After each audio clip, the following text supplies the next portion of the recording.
કે મને તો મારા ગુરુએ આપ્યું છે, પણ તમે આપ્યું છે તો મારા ગ્રંથની પ્રસાદી.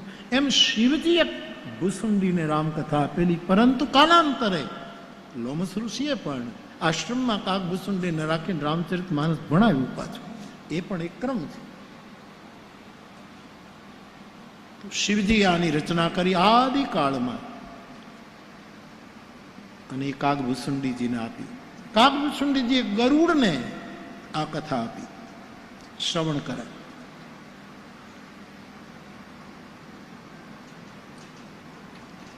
અમારા મિથિલાના એક સંત તો એમ કહે છે, બહુ સારી વાત કહે, કે ગરુડ જે છે એના ઉપર વિષ્ણુ ભગવાન બેસે પછી એની પાંખોમાંથી સામવેદ નીકળતો, સામ ગાયન થતું. ગરુડની પાંખોમાંથી એક ધ્વન્યાત્મક એક જે ધ્વનિ, એક નાદ, એ સામવેદ હતો.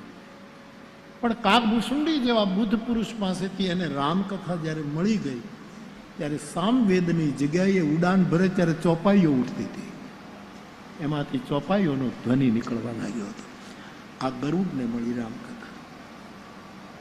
એ જ કથા શિખર ઉપર હતી, નીલગિરી ઉપર, કૈલાસ ઉપર. પછી જેમ ત્યાંથી નદીઓ નીચે ઉતરે એમ રામકથાની આ સરિતા તીર્થરાજ પ્રયાગમાં આવી, જ્યાં ગંગા, યમુના અને સરસ્વતીનો સંગમ છે. ત્યાં યાજ્ઞવલ્ક નામના પરમ વિવેકી મહાપુરુષે આ કથા ભરદ્વાજજીને સંભળાવી. ત્યાર પછી આ જ પરંપરામાં ગોસ્વામીજી કહે, વરાહ ક્ષેત્રમાં મારા ગુરુ નરહરિ મહારાજ એણે મને આ કથા વારંવાર સંભળાવી. પણ એ વખતે મારી નાદાન અવસ્થા, એટલે મારા મગજમાં એ કથા કંઈ ઉતરી નહીં. કૃપાળુ ગુરુએ મને વારંવાર કથા સંભળાવી. તુલસી પોતાની વાત કહે છે, તદપી કહી ગુરુ બારહી બારા. વારંવાર ગુરુ બોલતા રહ્યા ત્યારે કાંઈક મગજમાં ઉતર્યું. ઘણા લોકો નથી કહેતા કે એકની એક કથા, એની એ રામ કથા, મોરારી બાપુ, તમે આ બધું હું ઉપાડો લીધો છે. કેટલું સાંભળવાનું? વારંવાર સાંભળવું પડશે, ત્યારે એતબાર આવશે. જે બાર બાર સાંભળે છે એને એતબાર આવે છે, નહીંતર એતબાર નથી. હું તમને કહું, તમે કુશળ હો તો તમે એક ઝટકે, પણ 100માં તમે દોરો પરવો એક ઝટકે પરોવી દો છો, આમ વયો જાય, આમ વયો જાય. આપણે ગામડામાં રહ્યા ને ખબર છે, આપણે એને મુખામૃત આપીએ, વરાને ધાર તો કાઢી, કોટી કોટી અણી એટલે કોટી છે, એટલે આપણે મોઢામાં દોરો લઈએ, એને એને એને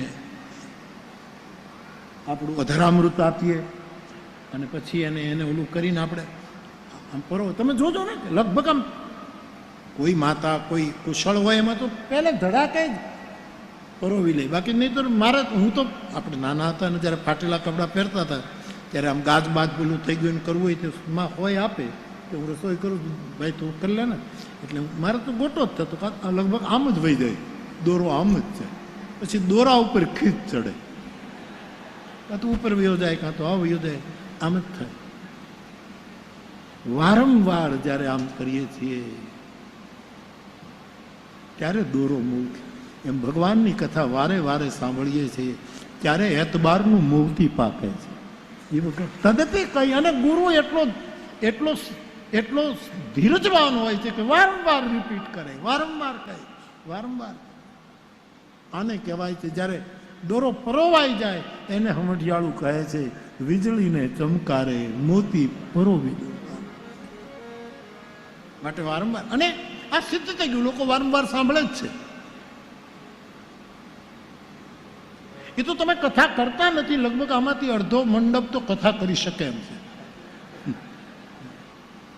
બધાને કથા આવડે છે, બધાને ચોપાઈઓ યાદ છે, બધાને દ્રષ્ટાંતો યાદ છે, બધાને અમુકમાં ગોટા ચડી જાય, પણ છતાંય લોકો સાંભળે જ છે. એનું કારણ વારંવાર સાંભળવું પડે છે, વારંવાર ભોજન વારંવાર લેવું પડે છે. એમ રામકથાનું ભજન પણ વારંવાર કરવું પડે. અમે તું તલગાજડામાં બેઠો ને ત્યારે મોટી માળા પછી બહુ ન ફેરવું, આમ પછી ત્યાં એક બેરખો રાખું છું હમણાં, એક નાનો એવો બેરખો હિંચકા પર આમ ફેરવ્યો કરું. એક ભાઈ મને પૂછ્યું, બાપુ તમે અમારી સાથે વાતો કરો છો ને બેરખોય ફેરવો, આ કેમ થાય? ભજન કરતા કરતા વાત. મેં કીધું ભોજન કરતા કરતા તું તારા બાળકો સાથે વાત કરે છે? કરે છે? વાત તો કરતા હોય ને, મારો દીકરો દીકરી હોય, ઘરેથી હોય, બધાની સાથે વાત. એની ભોજન કરતા કરતા વાત કરે એમાં પછી મીઠાશ વધે છે ને કા, તો પછી હું ભજન કરતા કરતા તારી હારે વાત કરું છું, મીઠાશ વધારે ને એમાં બગડી શું જાય? બેરકો ફેરવો, બીજાને હારે વાત કરવી હોય તો કરાય, તમારે ચિંતા નહીં કરવાની.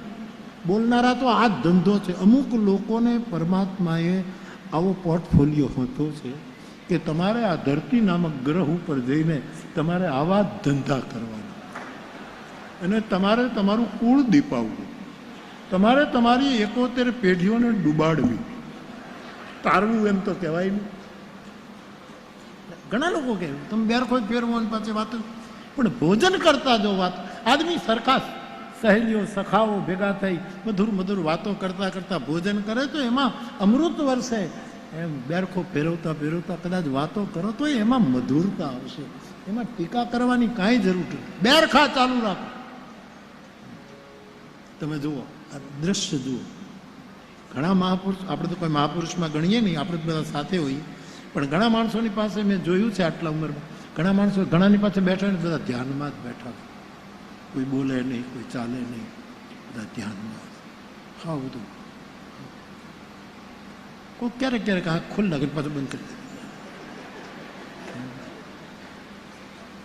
ઘણા મહાપુરુષોની પાસે ઘણા લોકો બેઠા હોય તો ખાલી પાઠ જ કરતા, કોઈ ગીતાનો પાઠ કરે, કોઈ રામાયણનો પાઠ કરે, કોઈ ગીતાનો પાઠ કરે, બધા સ્વાધ્યાય જ કરતા ઘણા. આ બધું મેં જોયેલું છે. ઘણા માણસો હોય તો બેઠા બેઠા પોતાની રીતે આંખો બંધ કરીને બેઠા હોય. ઘણાને મેં એવા જોયા છે કે બેઠા બેઠા ખોટા ખોટા દાંત કાઢતા હોય. હા ખોટા, બે ગાલે એક એક નાખવી જોઈએ. આવું કરાય નહીં, હા હિંસા ન કરાય, આ તો આનંદ કરાય.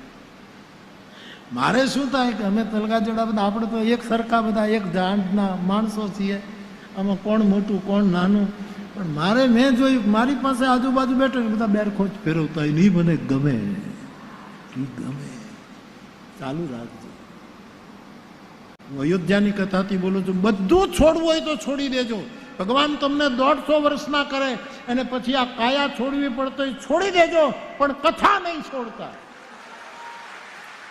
જેને કથા છોડી એને બધું ગુમાવ્યું. કથા નહીં છોડતા. મોકો મળે ભગવત કથા તદપી કહી ગુરુ બારહી બારા. ત્યારે ક્યાંક હોય ના નાકામાં દોરો પરોવાઈ જશે, અને આપણા ફાટેલા કપડા, આપણા કલેજા, આપણા ફાટેલા તૂટેલા વિચારોની સિલાઈ થઈ જશે, અને વળી પાછા આપણે રૂપાળા લાગશું, સભ્ય લાગશું, સમાજની વચ્ચે બેસવાને યોગ્ય બનીશું. તો બાપ તુલસી કહે મારા ગુરુએ વારંવાર મને કથા સંભળાવી, મને ભરોસો ના આવે, પણ કરતા કરતા કરતા છેલ્લે જ્યારે મેં કથા સાંભળી ત્યારે મારા મગજમાં વાત બેઠી અને મેં ગાંઠ વાળી કે ભાષા બદ્ધ કરબ મેં હું આને પ્રબંધ કાવ્યોમાં ઉતારું. અને શું કામ? મારા મનને બોધ થાય એટલા હું આને ઉતારું. આટલી કથા સાંભળ્યા પછી કથામાં તુલસીદાસજીને અતૂટ શ્રદ્ધા જાગી અને સંકલ્પ કર્યો કે હું રામકથાની રચના કરું.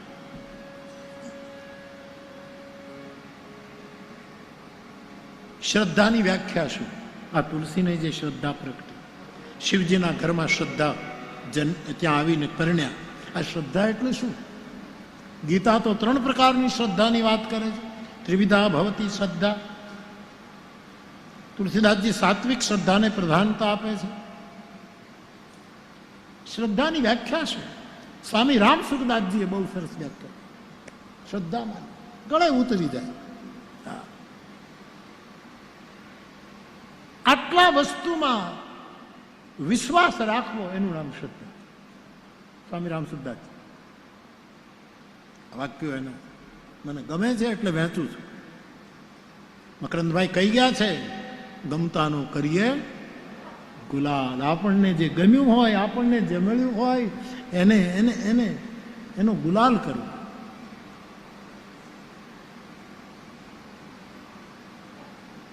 પાંચ વસ્તુ મારા યુવાન ભાઈ બહેનો, આ પાંચ વસ્તુમાં વિશ્વાસ રાખવો એનું નામ શ્રદ્ધા. આમ તો શંકરાચાર્ય ભગવાનની સાથે ચર્ચામાં પ્રશ્નોત્તરીમાં શ્રદ્ધા કેમ, ત્યારે આ વાત આવી છે, પણ થોડા ફેરફાર સાથે. સ્વામી રામસુખદાસજીનું જે ભાષ્ય છે એ મને બહુ ગમ્યું છે. પાંચ વસ્તુ. એક, વેદ. સનાતન ધર્મનું આખરી શિખર ભગવાન વેદ.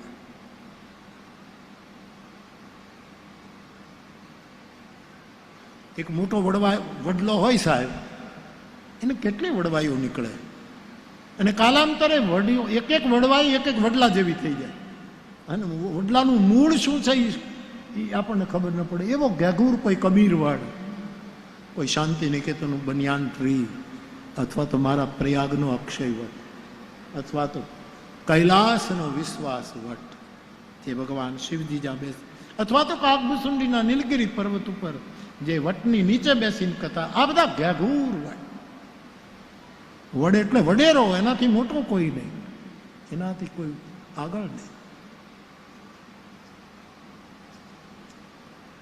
વેદ વટ વૃક્ષ છે, એની શાખાઓ ઘણી છે. પછી અને પછી ઘણા લોકો શાખાને જ મૂળ માનીને બેસી જાય કે અમે જ મૂળ છીએ. એ ભ્રમ છે. રામાયણમાં 4 શબ્દો છે. ઘણા માણસ સમાજમાં શોક ફેલાવે છે, વાત વાતમાં એવી વાત નબળી કરે કે બીજા ઢીલો જ થઈ જાય. શોક. અમારે એક ભાઈ છે જુવાન, એને એનું નામ આપ્યું શોકોત્સવ. ઘણા માણસો શોકનો જ ઉત્સવ કરે, નબળું જ બહુ ફલાણા ભાઈ કાંઈ નથી, આપણને હાવ ઢીલા શોકોત્સવ જ મનાવતો. શું ઘણા માણસો વાત વાતમાં આ બધા રામાયણના શબ્દો છે. વાત શોકોત્સવ રામાયણનો શબ્દ નથી, એ તો જયદેવનો છે. એને અમારા અમદાવાદ વાળો જયદેવ છે ને કે શોકોત્સવ. હું પૂછું કે અત્યારે શું ચાલે, કે શોકોત્સવ ચાલે. આના બેસણામાં જવું, નાના બેસણામાં જવું, નાના બેસણા, એટલે શોકોત્સવ ચાલે. શોક. બીજું સંદેહ. લોકોને વારંવાર સંદેહ કરે છે. લોકો જ્યાં જોઈએ ત્યાં બધામાં સંદેહ. ત્રીજું મોહ, અને ચોથું ભ્રમ.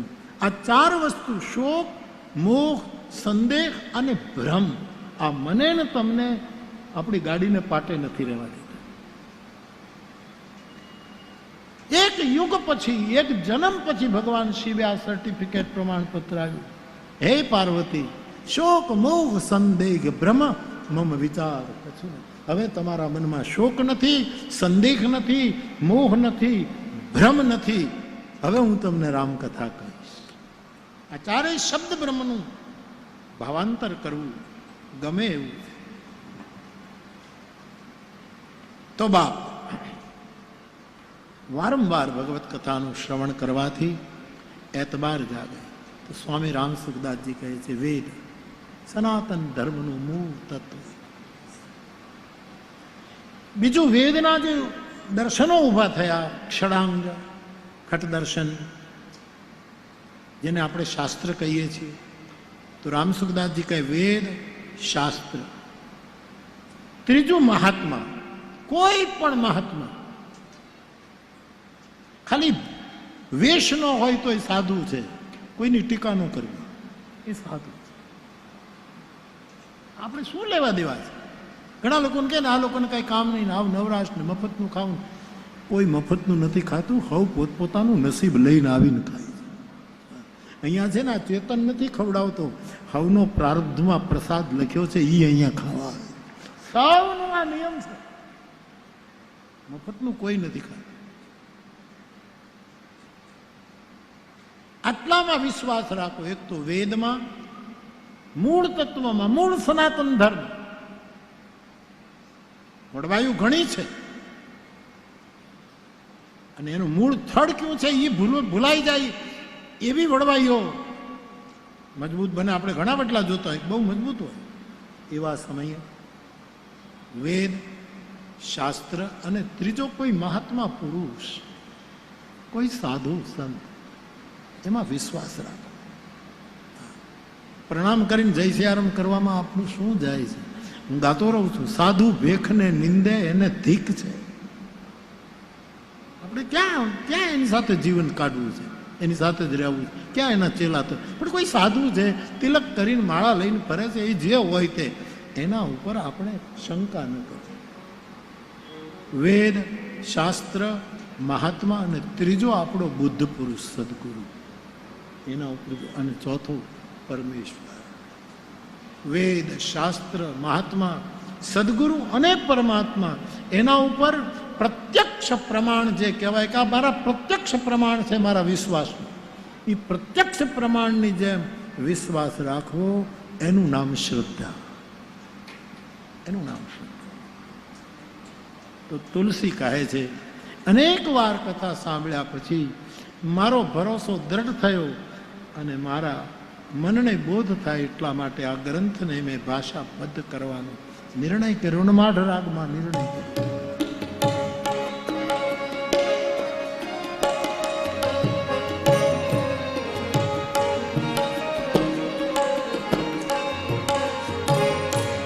સંબત સોરસે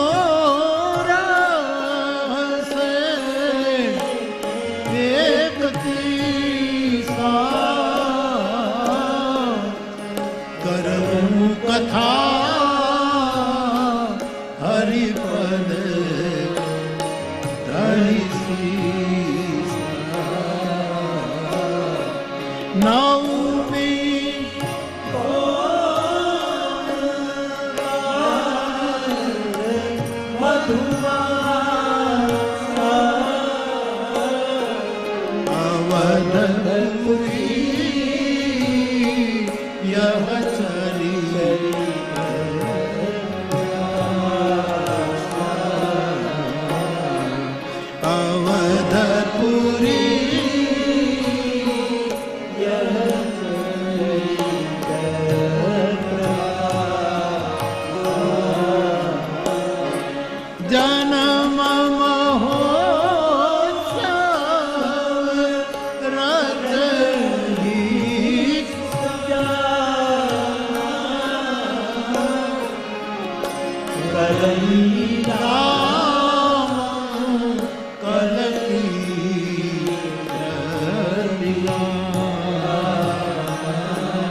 સંવત વિક્રમ સંવત 1631 સાલમાં રામનવમીનો દિવસ હતો, ચૈત્ર માસ હતો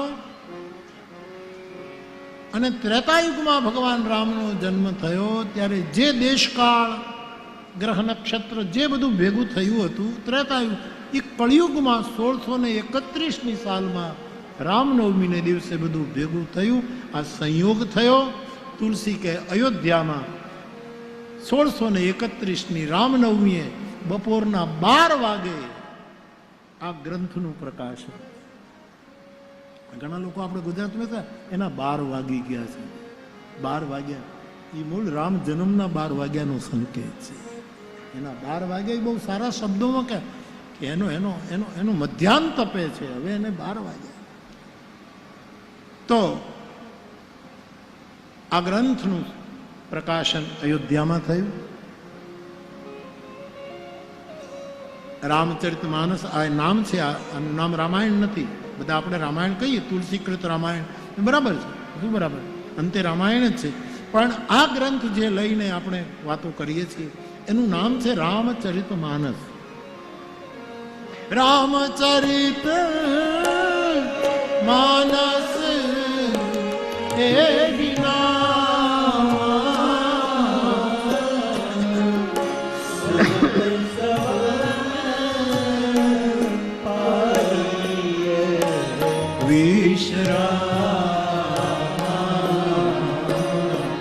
સુનત શ્રવણ પાય વિશ્રામ તો આ ગ્રંથનું નામ રામચરિત માનસ રાખ્યું. માનસ એટલે હૃદય, માનસ એટલે માણસનું મન પણ ગણાય. આપણે નથી કહેતા મારી માનસિકતા અત્યારે એવી નથી. માનસ શબ્દની સાથે જોડાયેલો આ શબ્દ છે રામચરિત માનસ એટલે માનસ સરોવર પણ. અને જેમ સરોવરને 4 ઘાટ હોય એમ રામચરિત માનસના 4 ઘાટ સંતોએ નિર્મિત કર્યા. સંવાદ ઘાટ છે આ બધા, પણ જુદા જુદા વિષયનો સંવાદ છે. કૈલાસ ઉપર શિવ અને પાર્વતી વચ્ચેનો સંવાદ એને સંતોએ કહ્યું એ જ્ઞાન ઘાટ છે. નીલગિરી પર્વત ઉપર કાગભૂસુંડી અને ગરુડનો સંવાદ એ ઉપાસનાનો ઘાટ છે કે ભજન કેમ કરવું, ક્યાં માનસિક પૂજા કરવી, ક્યાં યજ્ઞ કરવો, ક્યાં જપ કરવો, કઈ જગ્યાએ કથા કહેવી, એના બધા ઠેકાણ બતાવ્યા છે. એ ઉપાસના ઘાટ છે. ત્રીજો સંવાદ યાજ્ઞવલ્ક અને ભરદ્વાજજીનો એ પ્રયાગમાં છે, એને કર્મઘાટ સંતોએ બતાવ્યો. એ કર્મનો ઘાટ, કારણ કે નદીઓ બહા જ કરે, નિર્નદીઓ ના થાવું, મારે ક્યાંય ન નિરંતર કર્તવ્ય પરાયણતાનો એ ઘાટ છે. અને ચોથો ઘાટ શરણાગતિ, આશ્રયનો. તુલસી કહે છે હું શરણાગતિના ઘાટ ઉપર બેસી મારા મનને અને સંતોને રામકથા સંભળાવું છું. તો માનસરોવરનું રૂપક આપ્યું, એના 4 બધે સંવાદ જ છે. આમાં ક્યાંય વિવાદ છે જ નહીં, સંવાદ. આ રીતે 4 ઘાટ કર્યા. પોતાના ઘાટથી રામકથાનો આરંભ કરી તુલસીજી આપણને કર્મના ઘાટ ઉપર, મેં વારંવાર કહ્યું છે કે શરણાગતિના ઘાટનો અર્થ એવો ન કરવો કે હવે અમારે કાંઈ કર્મ કરાય જ નહીં. ગીતાને બહુ યાદ રાખો કે કર્મ કર્યા વગર હું ને તમે એક ક્ષણ પણ રહી શકવાના. આ નિયમ છે. ઘણી વખત લોકો શરણાગતિનો ખોટો અર્થ, અમે તો શરણાગત થઈ ગયા, હવે પરિપૂર્ણ હવાઈ શરણાગતિ હોય તો કાંઈ કરવાની જરૂર નથી. એ બધું જ સાચું, પણ એવી શરણાગતિ આપણે નથી કરી શકતા, વાતો કરી શકાય. એટલે મારે ને તમારે કહ કબીર કછું ઉદ્યમ કીજે, આપણું કર્તવ્ય નિભાવવું પડશે, કરવું પડશે. તો કર્મના ઘાટ ઉપર મને તમને તુલસી લઈ જાય છે. અને ગોસ્વામીજી ભરદ્વાજ ઋષિના આશ્રમની કથા કહેતા મંગલમય ચોપાઈઓનો આલેખ કરે છે. ભરદ્વાજ મુનિ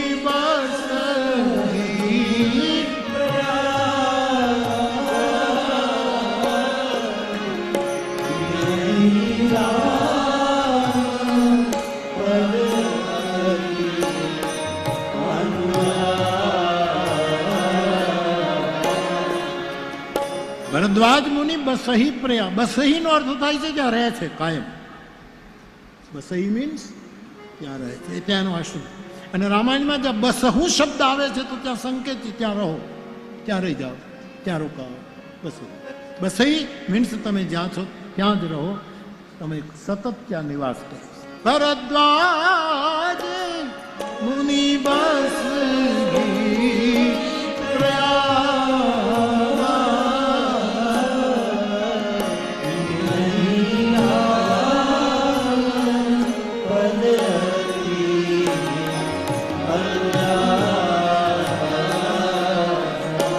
બને તો મારા બાપ આપણે બધાએ પ્રયાગમાં રહેવું, કાયમ પ્રયાગમાં. આપણે પ્રયોગોમાં જ રહ્યા, પ્રયાગમાં રહ્યા જ. પ્રયોગો બહુ કરવા જ જોઈએ, પ્રયોગો નવા નવા થવા જ જોઈએ સાહેબ, થવા જ.